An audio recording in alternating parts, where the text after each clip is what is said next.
What up? We're live from somebody's room. I'm not gonna say whose.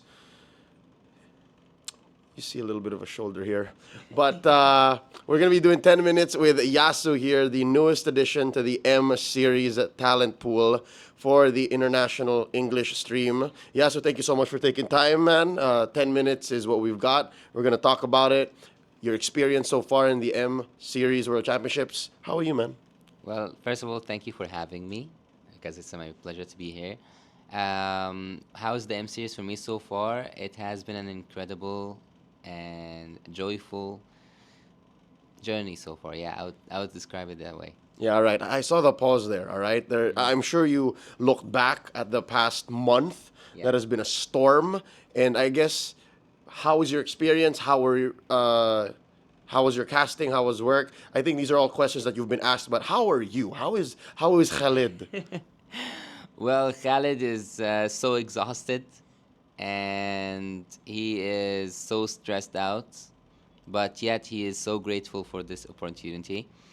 And what did I go through and what made me stop while I was speaking earlier on was I remembered how hard was it so far since the beginning, since I've been in the wild card up until now. And the comparison between MENA and international stage is just so huge that I was shocked by every single detail. I had to learn everything from the ground up. And what's crazy is the ground was moving with you. It's not like, all right, I have a week to pick everything up. No, the ground was moving with you. The show's gonna go on. The ball is rolling, and you have to catch up. You have to pick up. Yeah. Again, we have to acknowledge the fact that no one in the history of the M series has ever been in the same shoes as Yasu. Even those who did the first World Championships, the M1 World Championships, they were all on even ground. Hearing the stories from Manjin, from Wolf, from Gideon, from Husky, the guys who did that first run in Malaysia in 2019, Hmm. they were all learning from each other and they were all bringing in what they knew from their MPLs. And it was about an even ball game, so to speak. Is that right, Manjin? Is that what it was like for you? For what? For M1? Oh yeah, everything was like all of a sudden. Everyone was new. Everyone was new. Even we also have Husky back then and Terrence. Yeah, so Manjin is off camera slightly there. Hola. Yeah, so yeah, can confirm that the likes of Terrence and Husky were around, and again, it was closer to an even ball game. Everyone was figuring things out together, We were also the host. and they were also We hosts. were hosting and shoutcasting. Yeah, so the format was very new to all of them, but there was no main format, so everyone was just pulling together. Now, for you specifically, you came in and it's all built up. Yeah, there is a format, there's everything, there's an anchor, there's a play-by-play, an analyst, host, and now there's panelists. So, yeah, compared to Mina, we have only the hosts and do casting. We don't do try casting, and it's mostly about improvising. So It's more of I do my thing, you do yours. We do our best to cover the game. yeah, you take some fights, I take some also. We both get our shots to shine somehow. Or like this is the perspective that I was introduced to when I got to the MENA cast, but I'll try to change that. I'll try to change that once I come back. And it's natural. Again, when you watch a game via any MPL Mhm. and you're not privy to that kind of information, you would assume that people were just talking, right? People were just Yeah. covering the match the best they could. But now that you know from behind the scenes, like this is how we do. Uh, Yeah. was that difficult for you to start? I mean, it's one thing to say I'm catching up or I didn't know, but as you did it from wild card to the main event, through group stages, and to a bit of the knockouts, what was that like for you? Okay, so first of all, when I first came, not even before I come to the wild card, I have practiced my English casting and do cast in some tournaments on the side, and I thought that yeah, okay, maybe I'm struggling a little bit in getting my ideas straight and everything, but I thought it's doable. And the first thing that came to my mind, and this is what I told you I learned in MENA, is that when do I speak? When do I finish my sentence? I thought this is the biggest thing I should worry about. But once I got here, the first like credit goes to Naisu and Arashi because they were the first people who actually teach me about the casting because they were with me in the hotel back there in Malaysia. I got to know that there is something called an anchor just the night before I cast. The night before. Yeah, just the night before I cast, I know that there's something called an anchor, a play-by-play, and an analyst. And since I was my first time was an anchor, I got to open the Wild Card World Championship, which is something crazy. Um, yeah, so they taught me about how to be an anchor. It's like a maestro. I will not bore you guys with the details. You can know what an anchor is. You have like Leo. Um, so yeah, this was the first thing. This was the first difficulty, and the second difficulty when I got up on stage and I prepared the teams and everything, I found this TV, and I asked Naisu directly, "What is that?" So he said, "Oh, this is a promoter. Don't you guys have a promoter in MENA?" I told him, "No, we don't have it. What is a promoter?" He said, "You follow the script." And here comes the second shock. What is a script? Because we don't have scripts. So you have a script, you have a prompter, you have an anchor, you have to know each role, you have to fit in all these, and you have only 2 hours to do so. Just a night. Just a night. And even I knew about the prompter once I got on stage just before the camera rolls with 20 minutes or something.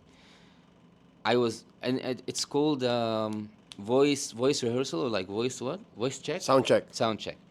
So I got to know that there is something called a prompter in the sound check. And also the close-up camera is quite intimidating. It's I would shocking say. the first few Yeah. times. Like when it's closed, when I had this close shot as in the beginning with the wild card, I was nervous, and then with time I shook it off.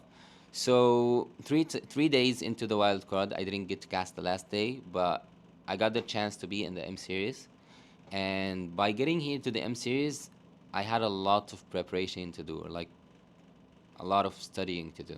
Not just about the performance, but also about the teams, because I didn't think that one day I'll be casting in English, not just in Arabic, but in English for international teams.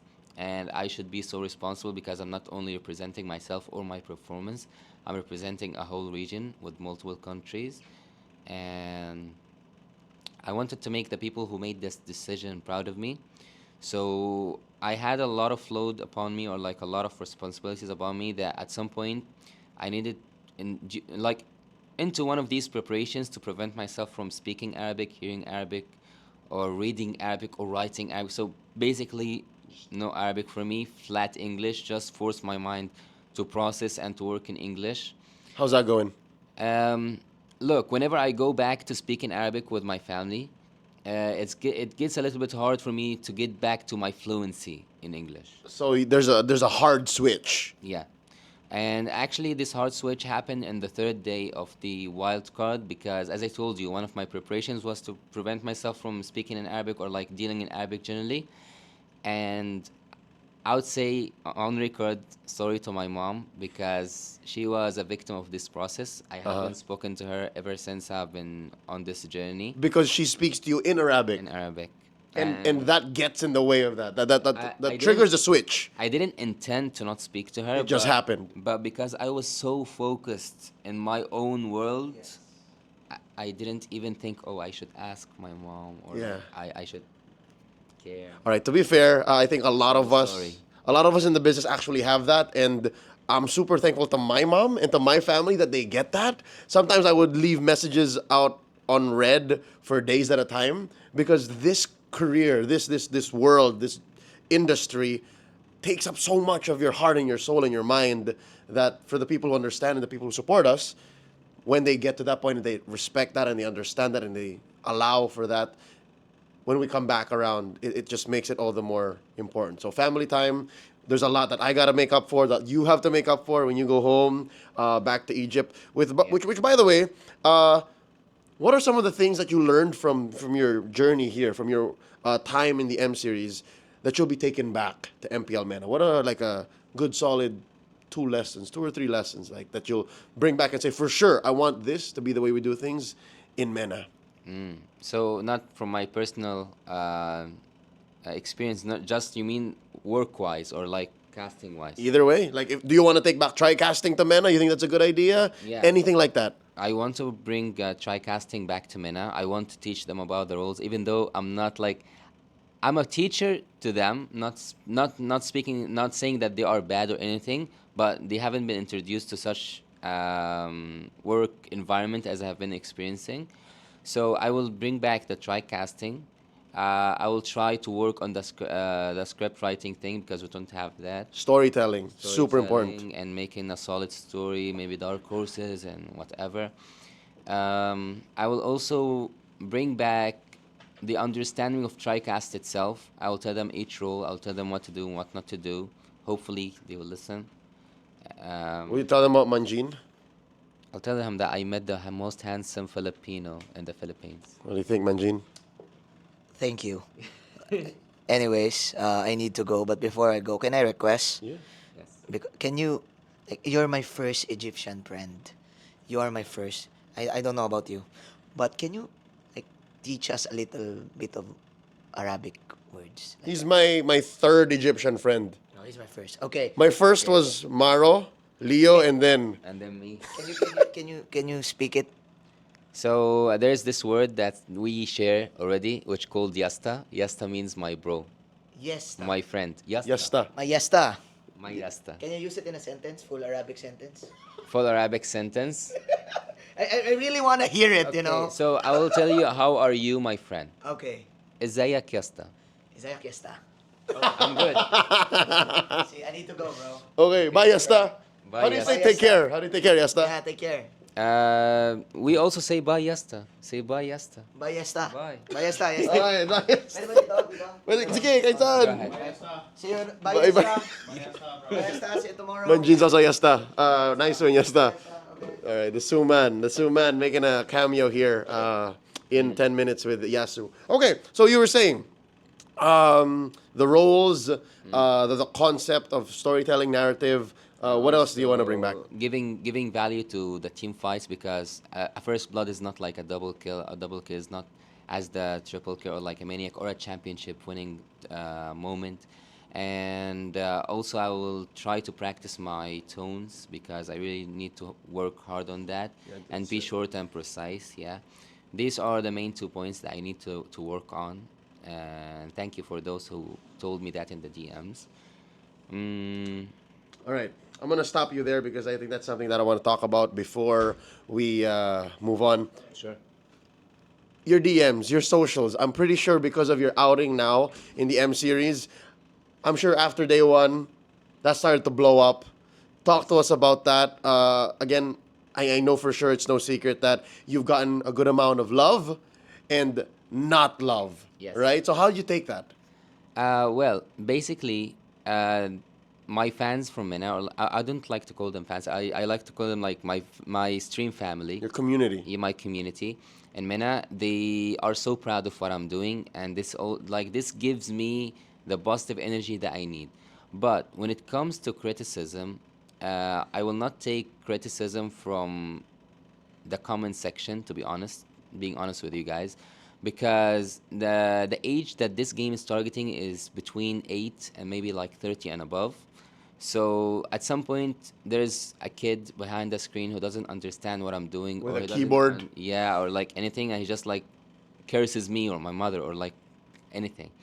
So the only opinions I care about are my co-casters' opinion and the people who are responsible to make this show works in a good way. But speaking of the DMs, some of them actually came to me and gave me solid advices. So I'm thankful for that. I really appreciate when someone approaches me and tells me, okay, Yasu, I want the best for you. You are doing great, but then they hit me with the but, like, but maybe do this also. This is the kind of criticism I listen to. And to be honest, someone told me, how do you turn the hate to something that you feed on or something like that? I told them I actually don't care about the comments or like the hatred I'm receiving. I rather prove those who believe in me right and make them proud than prove some people that I don't know about wrong. Yeah, you don't want to. Concept. You don't want to please the people who don't put who don't put food on your table, who don't make you part of these. No, that's just. Nah, it's not like that. If you care about me, you will give me good advice. But if you just want to criticize based on some stuff that is out of my hand, I'm not gonna listen to you. Like, let's say, for example, oh, for example, you look old. What can I do about that? Like, I'm not gonna say this on record. Like some other stuff Yeah. that's I'm sure there have been yeah. I'm sure there have been ridiculous things Yeah. sent to you or said about you to you throughout the past month. But it's all right. As I told you, there's a lot of people, and not all of them come from,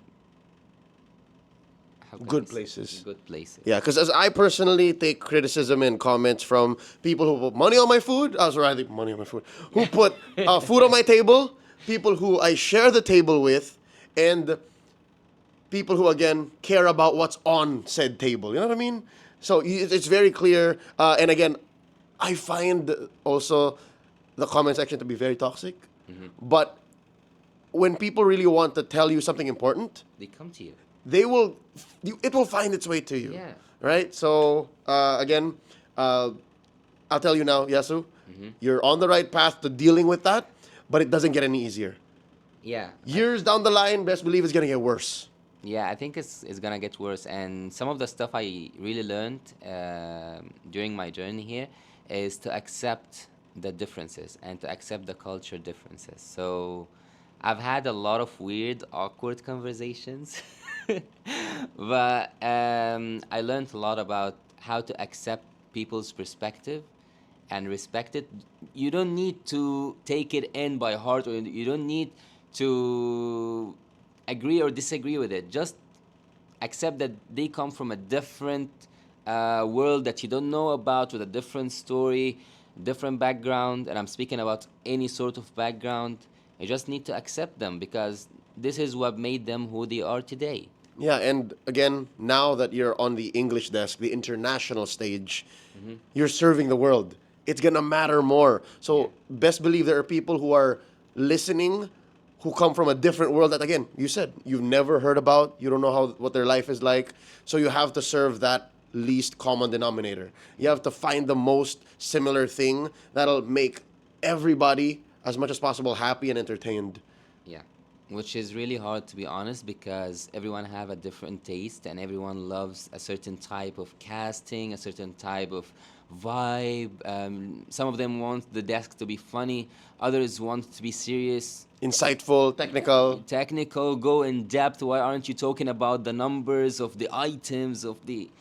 So everyone loves a certain thing, and you cannot please everyone. But at least we are trying to please most of them. Yeah, and I guess my will wishes to you in the next couple of months, in the next year, is to find who that is. Who is Yasu that makes you happy and that also makes a certain group of people happy. Because that's who you want to serve. That's who you want to keep coming back. And once you find that, then you become a commodity. You become someone in demand, right? In addition to just being someone from MENA, in addition to just someone being sent out to represent a region, you become someone that not even from someone from MENA would want to see. Like, I want to see Yasu again. Yeah, and I wish by the end of this, actually, some people approached me in the stadiums and stuff like that, and they have been so friendly towards me. I got my first gift today from the crowd. They gave me a teddy bear. You got a gift? Yeah, they know I love teddy bears, so they got me this teddy bear. And yeah, the amount of love I'm sharing with the community right now is unmatched. And I would say, and this is not because I'm in front of camera and it's not because I'm with you, but really, whoever comes on this journey, whether it's me or someone else that comes after me, these casters are so supportive, so friendly, so kind, and they will not guide you into the wrong path. They will not mislead you. They want the best outcome for the show itself. So it's like a painting. It's like this screen that you are watching on right now is like a painting, and everyone wants to have their, like, to put their touch there to make it a perfect one. Of course, there's nothing perfect, but they aim towards doing that, and by doing that, they are creating a competitive or a healthy competitive environment. And this is something I haven't experienced because, like, this is my first year casting, by the way. So I didn't get a lot of experience, but Crazy year. this one is yeah, it's a really crazy year, and yeah, just a message to the people coming after me. These guys are awesome. Make friends with them and enjoy the awkward conversations with them as well. All right. Thank you for following the script. I don't have to do the thing later on. I'm just kidding. What's the thing? No, it's good. No, I did not pay Yasu to say that. And there was no Oh, script. no. There was no script, right? There's no script, yeah? Well, there's something waiting on the door. There's nothing, all right? All right, Yasu, before we wrap up your admittedly more than 10 minutes with, your message to your community, to the MPL MENA fans that might be watching this, and to the Filipinos and the people who traveled from all around the world to watch M5 on site, and to those who showed you love. Well, to those who are here for the tournament itself, you have to admit that with time, the M series, and not just the M series, but the community itself is growing. It's becoming better. Should I put better than great in this? No. There it is. You And- tried, but So basically, everyone's putting all their best, or like doing all their best, just to give you the best experience possible. And it's not about just the casters, but even the production team, API, and there's a lot of people that you don't know. They are actually behind this great work. So yeah, they also need to get some of that credit. The experience itself for you guys, it's unmatched, because also, regardless that I'm a caster here, or like an English caster representative of MENA, blah blah blah, I also get to enjoy the games when I'm not casting, and I'll tell you, visual wise and atmosphere wise, it's the best experience. I don't want to miss it, and I'm not advertising for anything. I never did that in my life. So yeah, just it's perfect. all right. Yasu, tell people where they can find your social media before we shut this down. Oh, do I do that? You can. That's part of it's part of everything now. Well, basically, you can find me on Facebook, Instagram, and TikTok. Mainly, I stream on TikTok. I think my. Is it. Well, I think that you will put a link, maybe? Yeah, I'll put it over here, but Because I don't have like a solid, like you guys have this ads, and Yes. you put a certain name. It's part of the- It's different between the it's- platforms. it's so. part of the work, man. That's a tip, all right? Basically, just look up Yasu Gaming. You will find me. There you go. Quick tip for aspiring casters or people who are new to this whole situation. A consistent tag at everywhere is easy. Yeah. Right? You just say at, let's say Yasu Gaming. At Yasu Gaming everywhere. Yes, and you will. Well, look, go to my Instagram. I can remember it right now, at Yasu_K99. And that has everything. Yeah, you can find your way through from there. Okay. All right. That's it. Yasta. That's it, Yasta. See you, Yasta. Bye, Yasta. Bye, Yasta. That's 10 minutes with Yasu. See you on the next one.